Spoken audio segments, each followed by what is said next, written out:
Hey friends, welcome to AutoML Hands-On for Beginners. Now in the first video, we'd like to introduce ourselves to AutoML, so what it actually is and how it can be helpful to us. So let's have a look. What is AutoML? Well, AutoML is the short form, so an abbreviation for automated machine learning. So what it does is providing methods and processes to make machine learning available for non-machine learning experts. So also for business users. It assists data scientists, so real experts in this area, as well as non-experts. Because what it can do is automating repetitive tasks. And also improves the efficiency of machine learning and deep learning. This is crucial to mention here, because even though it is called AutoML or automated machine learning, it also includes deep learning. So some packages also have deep learning, so the creation of neural networks implemented. Other ones are only focusing on machine learning packages without deep learning. But both is possible. So if you hear about AutoML, think about machine learning as well as deep learning. And it can also accelerate research on machine learning for universities, for instance. So why do we want to use AutoML? Well, it has various benefits. And a few examples are listed here. AutoML can help us during the start of the project when we actually do the EDA, which is the short form of explanatory data analysis. So visualizing the data to figure out what kind of data do we have. It also allows to pre-process and clean the data.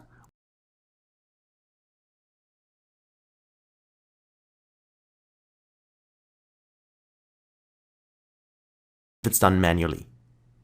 So there is a saying out there, a famous saying, that 80% of the time of a data scientist is spent during the pre-process and cleaning of data.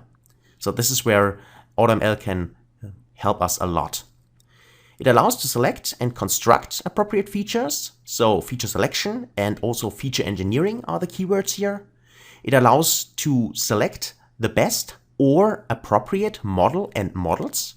So it could be one model, but think about, for instance, ensembles, which actually are several models. And it also allows to optimize model hyperparameters.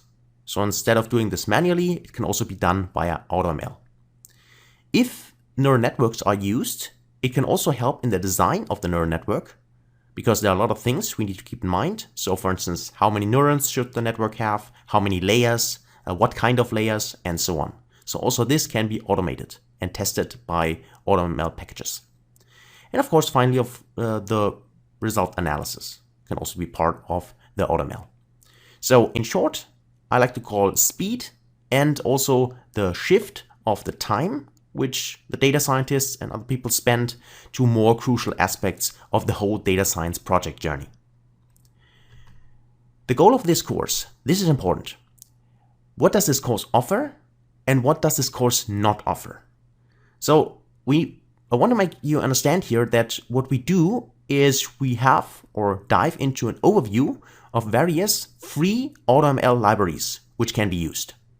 It's not an extensive list, so there of course are several other ones out there as well, paid and free ones, but we in this course only focus on free ones which are available. Also, we do a hands-on, so that means we implement those packages in code. I'm going to give you an example on how to use them on specific demo datasets, which you can download from the resource section.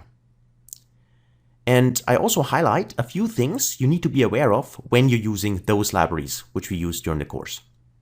But keep in mind, all of them are free, so you can use them if you want to. What this course does not offer, also, as I said, very important, we do not cover what machine learning or deep learning actually is. So a few basic knowledge about this is required. And also this is not an introduction to Python. So we use Python code. So I will not explain each individual Python from the beginning. We also do not cover all theoretic concepts behind the algorithms. We just apply them, or better say, let AutoML do its job. And also we do not dive in depth into each hyperparameter, which can be adjusted, tuned.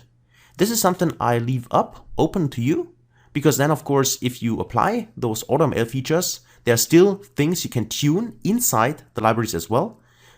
Specific things you can adjust and settings you can do. So this is up to you, and you can try this out later on, of course. And yeah, this is